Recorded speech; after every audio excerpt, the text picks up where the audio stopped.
अंतर्मनाचा वेध घेणारे news channel star city one. राज्यातील आणि देशातील राजकीय घडामोडी पाहण्यासाठी आणि इतरही बातम्या पाहण्यासाठी सबस्क्राइब करा स्टार सिटी वन।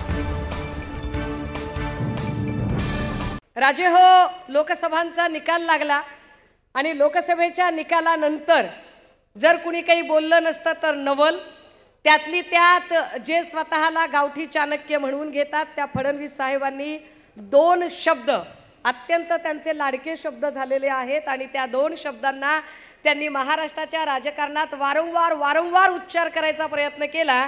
त्यातला एक अर्थमॅटिक आणि दुसरा फेक नरेटिव्ह। यातल्या अर्थमॅटिक शब्दावर जेव्हा जेव्हा फडणवीस साहेब बोलले तेव्हा तेव्हा मला असं वाटलं की फडणवीसांना अर्थमॅटिक मधलं काही ढेकळं कळत नाही। ते वारंवार जेव्हा अर्थमॅटिक असा शब्द उच्चारतात तेव्हा मुळात त्यांना महाराष्ट्रातलं अर्थशास्त्र आणि इथली आर्थिक घडी बसवण्याच्या दृष्टिकोनातनं एकही शब्द कळत नाही।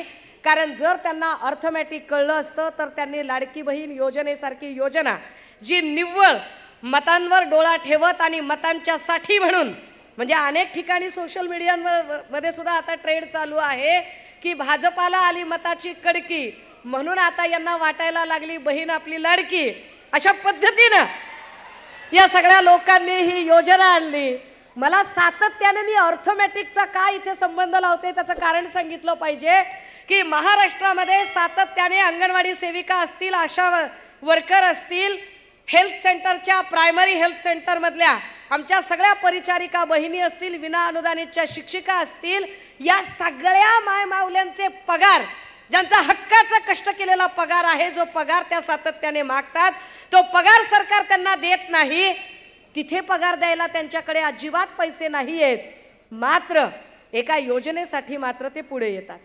बरं, जेव्हा ते योजनेसाठी पुढे येतात, खरं तर मी महिला सक्षमीकरणावर अजिबात जास्त वेळ घालवणार नाही, कारण माझं काम दानवे दादांनी फार सोपं केलंय आणि त्यांनी बऱ्यापैकी या योजनांची उजळणी केली आहे। पण माया हो, ज्या सगळ्या आमच्या ज्या बहिणी बसलेल्या आहेत, मला एक तुम्ही सांगा, तुमचं वय साधारणतः 40 असेल,